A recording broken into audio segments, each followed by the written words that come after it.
네, 안녕하십니까. 깡새 인사이드 강재훈입니다. 어, 이 얘기할 때마다 오늘도 하락입니다. 그러니까 지금 월요일도 그렇고 뭐 오늘도 그렇고 계속해서 이제 하락을 계속해서 보는 오전장 시장이 되고 있는데 지금 보게 되면은 이제 거래소 같은 경우가 소폭의 약세를 나타낸다 돼 있고 코스닥 같은 경우가 좀 하락이 오늘도 좀 셉니다. 그래서 코스닥이 중요 가격을 살짝 내려오는 모습인데 거래 대금은 양시장 비슷하죠. 근데 이제 체감적인 부분에서가 좀 많이 차이가 나는데 거래소를 보게 되면은 거래소는 0.2% 정도밖에 하락이 나오지 않는데 상승 종목이 137개, 하락이 740개 정도 되니까 하락 종목 수가 월등히 많다가 되는 거고요. 뭐 코스닥이야 뭐 전체적으로 1%대 이상의 급락이 이어지고 있으니까 당연히 많다가 되겠죠. 그러니까 왜 이런 차이가 나타나냐 보게 되면은 현재 선물 지수를 볼 때는 선물 지수는 소폭의 강보합을 보여준다는 거죠. 그러니까 이게 이 부분이 어떤 내용이냐면 제가 이제 어제도 설명해 드렸고 최근 들어서 말씀드린 부분이 코스피 200 내에서 삼성전자를 비롯한 경기 관련주들이 비중이 커졌다라고 말씀드렸죠. 그러면 결과적으로 시장에서 오늘 현재 시총 상위를 보게 되면은 IT, 삼성전자와 하이닉스 중축으로 한 IT와 그리고 어제부터 강세 띄고 있는 은행주 그리고 오늘 세트리오지라든지 그 2차 전지 셀 관련된 LG 화학이라든지 삼성 SDI 그리고 완성차에서 현대차 기아 그러니까 이 시총 최상위 종목군들이 현재는 대부분이 강보합 이상의 강세를 나타내 준다는 거죠. 그러면 지수 자체는 하락이 제한이 됩니다. 다만 이 하락이 제한되는 부분이 그 외적인 종목군들 같은 경우가 역시 반등이 나와주면 괜찮은데 지금 현재는 코스닥에서의 하락이란 부분이 이제 개인 투자자 같은 경우는 또다시 신용에 대한 부족이 발생되는 그런 구간이다 보니까 여기에 따른 영향이 좀 세다 되는 거죠. 그러니까 실제로 오늘 외국인들 거래소에서 보게 되면 매수 늘려가고 있는 케이스고요. 기관에서 매도는 거의 없습니다. 얼마 되지도 않죠. 다만 이제 코스닥에서는 여전히 동반 매도가 나온다 드는데 그러니까 이게 결국은 개인들의 심리적인 부분에 영향을 받는다는 거고 앞전까지는 이제 금융투자에서의 매도 물량이었지만 지금은 금융투자 물량이 아니라 순수 개인들의 매도 물량과 기관과 외국인의 일부 매도 물량이 섞였다 정도 이렇게 보셔야 됩니다. 그래서 실질적으로는 거래 대금이 크지 않은데도 불구하고 시장에서의 지수하고 달리 체감 자체는 약할 수밖에 없다 되죠. 대외적인 여건을 한번 보죠. 대외적인 여건을 보게 되면 어제 이제 미증시 같은 경우가 나스닥이 2.7%나 하락을 보이다. 그리고 나서 강보로 마감이 되었다 됩니다. 그래서 나스닥 같은 경우는 우선 바닥이 나왔느냐라는 부분에선 단기 바닥은 나왔다 이렇게 볼 수 있는데 문제는 그 국내 증시와 연결을 시켜줘야 되겠죠. 그래서 국내 증시만 현재는 문제가 가장 큰 건 뭐냐라고 볼 때는 중요 이벤트가 있다는 거죠. 바로 옵션 만기일과 그리고 LG 에너지 솔루션의 수요 예측 이걸 앞두고 변동성이 커진다는 겁니다. 그래서 지금 원달러 환율을 보게 되면 1194원까지 떨어져 있고요. 그리고 중국 시장은 약보합이고 미선물은 강보합이니까 해외 증시는 문제가 없다는 얘기죠. 꼭 이 부분은 국내 증시 자체적인 문제가 이어진다고 보셔야 됩니다. 그래서 아까도 말씀드렸듯이 지수 자체는 거래소가 이번 주에 중립 이상이다라는 관점을 제가 갖고 있는 것은 지수 자체가 세게 빠질 수 있는 구조가 안 나온다는 거죠. 지금 보이듯이 시총 최상위 종목군들을 받쳐버리고 프로그램 매도로 나올 수 있는 물량이 없으니까 나머지 그 외적인 쪽이 하락한다라도 지수 자체를 받쳐지는 구조가 가능하다는 얘기입니다. 그럼 이게 이 부분이 나중에 어떻게 되냐면 베시스, 그러니까 외국인들이 선물 쪽에서 매도했던 물량을 이제 단기적으로 볼 때는 매도 물량이 거의 3만 개 가까이 되는데 이 물량을 매수한다가 될 때 그때 베이시스 개선과 더불어서 프로그램 매도 나갔던 부분이 다시 유입되는 과정. 그렇게 되면 지수는 위쪽으로 방향이 세진다 이렇게 보실 수가 있다는 얘기죠. 그래서 이제 아무래도 옵션 만기란 부분에 따라서 그러면 국내 증시가 오늘 위아래 변동이 세다 이 부분은 결국 양매도 포지션 전통적으로 우리가 파생에서는 프리백의 형태다 이렇게 얘기를 하는데 약간 내용이 어려워요. 그러니까 쉽게 얘기해서 이런 거죠. 시장에서 지금 현재 개인 투자자분들 굉장히 불안하시거든요. 뭐 뉴스 보면은 어떤 기사에서 지수 2,700까지 떨어진다, 2,800이다 뭐 이런 얘기도 많이 나오고 또 한편으로는 뭐가 안 좋다, 뭐 안 좋다 얘기 참 많아요. 요즘 이럴 때는 참 말이 많을 수밖에 없는데 그럼 우리 개인 투자자분들은 무슨 생각하시냐? 오히려 인버스를 지금 사야 된다라고 생각하시는 분들도 계시고 반대로 레버리지를 살 수 있는 기회다라고 생각하시는 분들도 있다는 얘기죠. 즉 서로 간에 의견이 다양하다는 얘기는 시장 변동성이 있다는 얘기고 이 변동성이 있다가 될 경우는 옵션에서의 상방이건 하방이건 소위 말하는 프리미엄이 굉장히 높게 형성됩니다.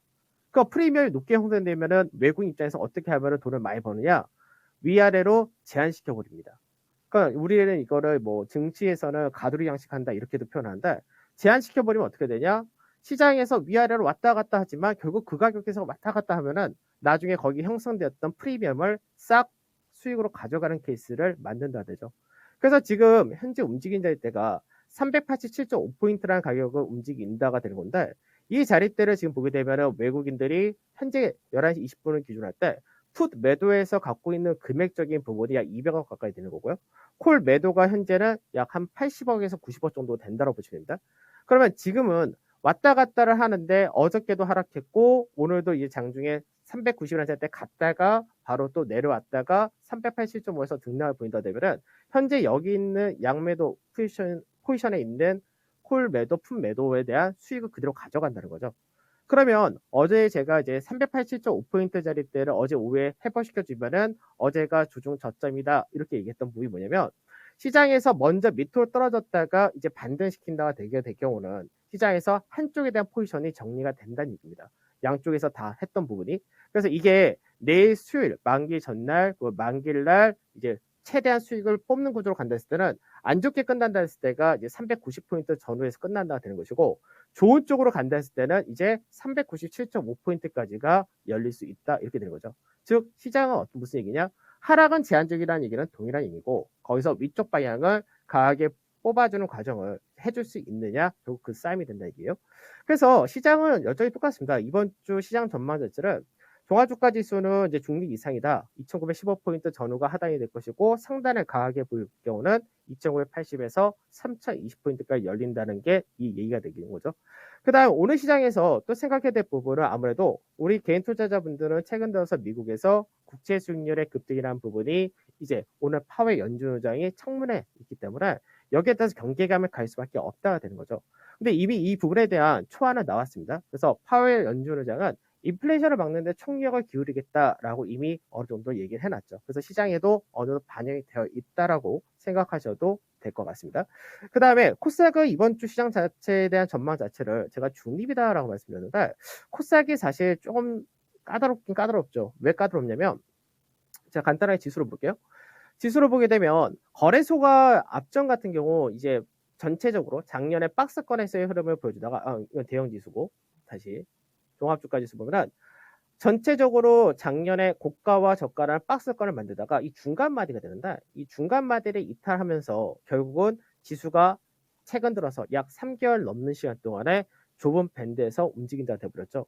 즉 하단 자리 때까지 내려와서 바닥 따지기 계속해서 하고 있는 과정인 것이고 코스닥 같은 경우는 작년에 이제 일부 종목군대 쏠림화가 있기도 했었지만 그 부분이 이어지면서 전체적으로 박스의 중간 마디짜리 이 라인대에서는 그래도 유지가 됐던 케이스입니다. 그래서 지금 박스권의 중간 마디이면서 추세 라인대 이 라인대 계속해서 지켜준다. 현재는 이 가격대에서 지금 왔다 갔다 한다는 얘기죠. 그래서 이 가격을 이탈하게 되면은 아무래도 여기 위에 있는 매물이 쏟아지기 때문에 그 경우는 다시 거래소와 비슷하게 박스권 하단 자리대 근처까지도 올 수 있다가 됩니다. 그렇게 될 경우는 지수상으로는 930포인트까지도 열어줘야 되는데 앞전에도 봤듯이 거래소가 반등을 하게 되면은 코스닥도 거의 밑골이 달면서 반등이 나온다는 모습도 일부 있다는 점에서 거래소가 반등이 잘 나오면 거의 이쪽도 어느 정도는 단기 바닥은 나온다 이렇게 보셔도 되지 않을까 싶습니다. 그래서 시장에서 뭐 밸류적인 부분이 비싸다 이런 것들은 뭐 동일한 얘기지만 그래도 투자 심리적인 부분에서 거래소가 단기적으로 반등이 나오게 될 경우는 코스닥도 단기 반등은 어느 정도 나올 수 있다는 부분은 동일하게 보시면 될 것 같습니다. 그래서 여전히 똑같죠. 시장에서 지금 현재 실적이란 부분을 우리가 놓고 봐야 되고 또 실적이란 부분 놓고 봐야 되기 때문에 뭐 결국은 실적 관련하고 경기 관련하고 이런 것들 보면은 이쪽이 여전히 동일하다라고 보셔야 될 것 같습니다. 뭐 IT라든지 자동차 부품, 음식료 건설, 조선기 같은 산업재 동일하게 쪽으로 보시고 아까도 말씀드렸듯이 선물 지수 387.5포인트를 회복하게 된다면은 저는 이제 이번 주에 저점을 확인했다라고 얘기를 할 거고요. 그러고 나서 이제 이번 주 저점이 나온다고 되면은 1월달 저점 나왔다고 얘기를 할 겁니다. 그리고 이달 저점이 확인되면은 올해 저점이 나왔다 이렇게 얘기할 겁니다. 그래서 저는 시장에 대해서 여전히 굉장히 긍정적인 쪽으로 많이 설명을 해드렸는데 밸류에이션에 대한 평가 자체가 잘 돼가고 있다는 부분도 있고 여러 가지 말씀을 드리고 있는데 그런 부분 좋다라고 말씀드리고 또 5장에 이제 확인해야 될 부분은 아까도 말씀드렸듯이 이제 387.5에서 390이라는 자리대가 현재 프리를 빼는 과정이기 때문에 이제 좀 더 387.5포인트 쪽에서 위쪽으로 가면 갈수록 좋다고 생각하시면 되는 거고, 베이시스가 개선되면 프로그램 매수가 유입된 구조도 동일하게 보시면 될 것 같습니다. 그리고 이제 LG 에너지 솔루션의 기간 수요 예측이란 부분은 내일 종료되는데, 이미 어저께까지 해서 기간에서는 선제적인 매도 물량은 종료되었기 때문에 나중에 이제 27일 날 LG 에너지 솔루션이 상장하게 되면 그때 또 기계적 매매가 어떻게 되니 그때 생각하시면 될 것 같고, 우선은 LG 에너지 솔루션에 대한 어느 정도 물량 압박은 일단락되었다, 이렇게 보셔도 될 것 같습니다. 자, 오늘 저는 여기서 마무리하도록 하고 내일 뵙도록 하겠습니다. 감사합니다. 네, 깡센의 인사이드였습니다. 선물지수 오늘 387.5포인트 전후로 해서 이 선을 회복하는지 여부가 상당히 중요하다고 보고 있고요. 미국장은 이미 단기 저점을 마련했다고 판단을 하고 있습니다. 우리나라는 선물지수 387.5포인트 회복 여부를 보면서 이 선이 회복된다면 지수 역시 이번 주 그리고 1월의 저점을 확인한 것이라고 판단할 수 있겠다라는 전략을 제시하고 있습니다. 자, 지금 시장 IT 바이오 중심으로 상승을 하고 있고요. 또 저점 매수세가 신세계 쪽도 들어옵니다. 현재 3% 상승.